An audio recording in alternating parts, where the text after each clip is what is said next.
और अब बात बिहार की, जहां ऐसा लगता है कि अपराधी पूरी तरह से बेलगाम हो चुके हैं, क्योंकि ताजा वारदात में एक पत्रकार की गोली मारकर हत्या कर दी गई। हमलावर पत्रकार के घर आए, मिलने के लिए उसे बाहर बुलाया और सीने में गोली दाग दी।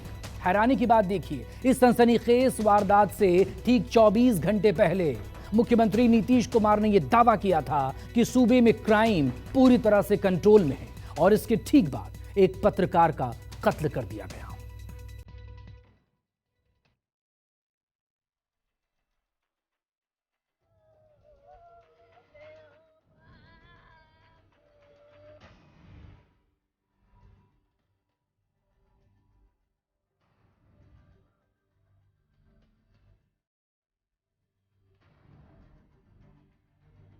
बिहार में किलर मस्त, लॉ एंड ऑर्डर ध्वस्त।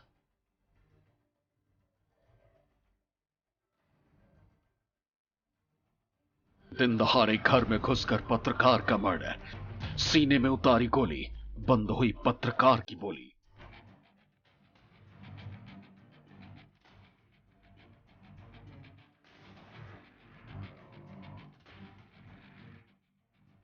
सुनो सुशासन बाबू, बिहार में हत्यारे हुए बेकाबू।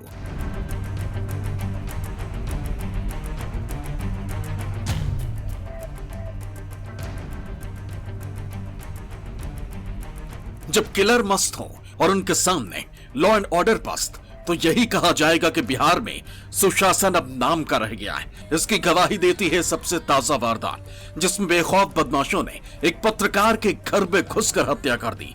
वारदात भी अहले सुबह अंजाम दी गई। बेखौफ बदमाशों ने जिस पत्रकार को निशाना बनाया, उसका नाम है विमल यादव, और इस जघन्य हत्याकांड को बिहार के अररिया में अंजाम दिया गया, जहां के रानीगंज थाना इलाके में विमल का घर था। जानकारी के मुताबिक सुबह करीब 6 बजे कुछ लोग घर आए। उन्होंने विमल को आवाज लगाई। जैसे ही विमल बाहर आए, उनके सीने में बदमाशों ने गोली उतार दी।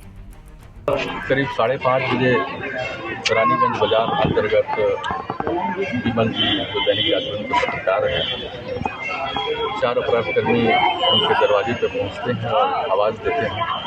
आवाज़ देने पर निकलते हैं घर से बाहर और उनको गोली मार के और फरार हो जाते हैं। वारदात को अंजाम देकर चारों हमलावर मौके से फरार हो गए। उधर घर वाले जब बाहर आए तो विमल यादव खून में लथपथ पड़े थे। बिना देर किए परिजन घायल विमल को अस्पताल लेकर पहुंचे, लेकिन तब तक काफी देर हो चुकी थी। ये वही घर है, आप देख सकते हैं। ये घर जो है पत्रकार विमल कुमार यादव का घर है, जो दैनिक जागरण के रिपोर्टर थे। और यहाँ पे देखिए कि पुलिस जो है यहाँ पे लगातार जो यहाँ पे वेटिंग भी कर रही है, और पुलिस यहाँ पे तो वो जांच भी कर रही है। और यहाँ पे देखिए कि अटेंशन टीम वगैरह से भी जो यहाँ पे जो है ये यहाँ पे जांच वगैरह भी कर रही है। और अभी जो है यहाँ पे जो देख सकते हैं कि विमल यादव की जो है यहाँ पे खून के धब्बे जो लगे हुए हैं, वो खून के धब्बे जो है वहाँ पे कंटिन्यू जो है यहाँ पे अफसर की टीम जो है जाँच भी कर रहे हैं। हालांकि अभी अररिया SP भी आए थे, लेकिन हालांकि वो पत्रकारों से अभी वो जो है कुछ जो है बोलने से जो है वो अभी जो है गुरेज कर रहे थे।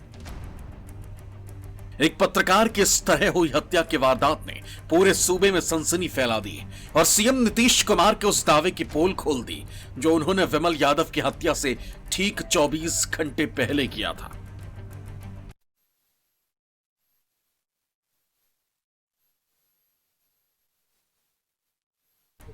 आपराधिक घटना घट रही है, कौन कर रहा है? बिहार आप में देखिए तो सर, बिहार में हिंदू क्या बात है। यहाँ कोई आपराधिक घटना कितना कम है, कितना कम है, जरा फिगर तो देखिए। ये दुख की बात तो देख रहा है, कोई किसी के बारे में हुआ है, अभी एक न्यूज आया, तुरंत हमने अधिकारियों को कह दिया कि क्या हुआ है जी, इस तरह से हुआ, हमको बड़ा दुख हुआ।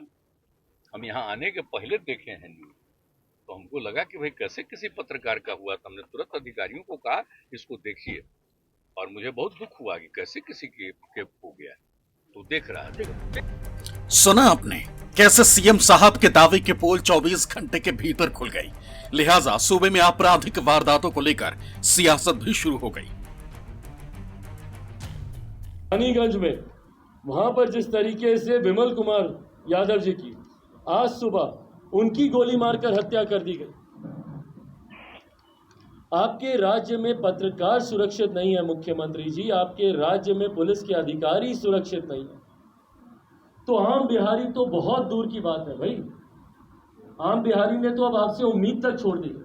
थके हारे और हताश निराश जब जंगल राज को वो जनता राज बताने लगे,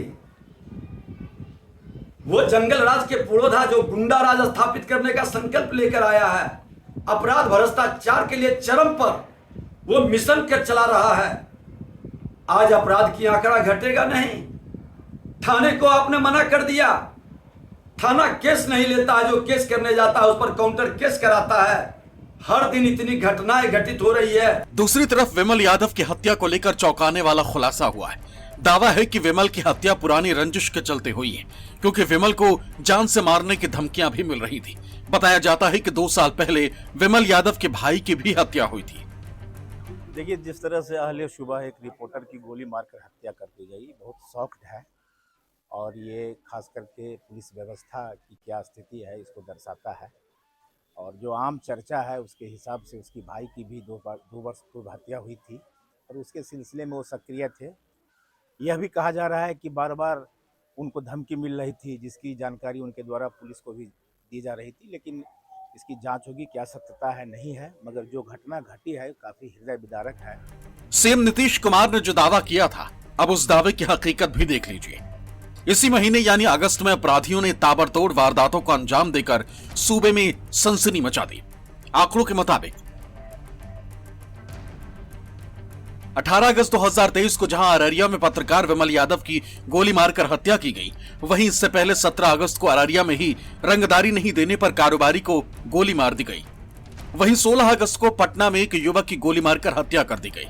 14 अगस्त को समस्तीपुर में मोहनपुर ओपी के थानेदार नंदकिशोर यादव को पशु तस्करों ने गोली मार दी थी, जिसमें थानेदार की मौत हो गई। इसी दिन 14 अगस्त को छिनेती की एक दिन में 4 वारदात अंजाम दी गई, जबकि इससे एक दिन पहले 13 अगस्त को पटना में एक नर्स को बीच सड़क पर चाकू से गोद दिया गया था। इस वारदात के बाद से महिला का पति फरार है। वहीं महीने की शुरुआत यानी 1 अगस्त को पाटलिपुत्र थाना इलाके में बीजेपी नेता और वार्ड पार्षद पति नीलेश मुखिया को गोलियों से भून दिया गया था।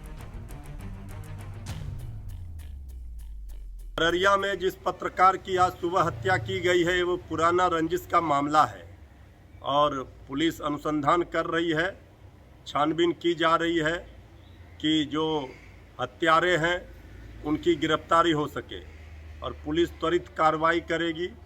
इसके पीछे जो पुराना रंजिश रहा है उस कारण से हत्या हुई है, ये पुलिस ने बताया है। 18 दिन के अंदर बिहार के अलग अलग जिलों में हुई आपराधिक वारदातें इस बात का सबूत हैं कि सूबे में किस तरह कानून व्यवस्था चरमरा चुकी है। अपराधियों में नाम का भी खौफ नहीं बचा है।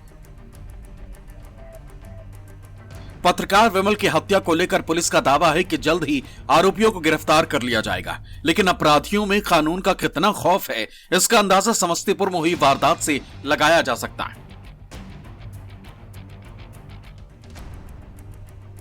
थानेदार की गोली मारकर हत्या। एक थानेदार के कत्ल की यह वारदात समस्तीपुर की है, जहां के मोहनपुर ओपी थाने के एसएचओ नंदकिशोर यादव पशु तस्करी की सूचना मिलने के बाद रेड करने पहुंचे थे, जहां तस्करों को थानेदार और उनकी टीम ने धर दबोचा था, साथ ही टेम्पो भी जब्त किया था, लेकिन तस्करों के साथियों ने फायरिंग कर दी, जिसमें गोली लगने से नंदकिशोर यादव की मौत हो गई। ऐसे में बिहार में सुशासन के चाहे कितने ही दावे किए जाते रहे, लेकिन ताबड़तोड़ अंजाम दी जा रही वारदातें बता रही हैं कि सूबे में सब ठीक नहीं। अपराधी इस हद तक बेलगाम हो चुके हैं कि उन्हें पुलिसिया कार्रवाई का कोई फर्क नहीं पड़ता। अररिया से अरुण और सौरभ कुमार के साथ अमिताभ ओझा, पटना, न्यूज़ 24।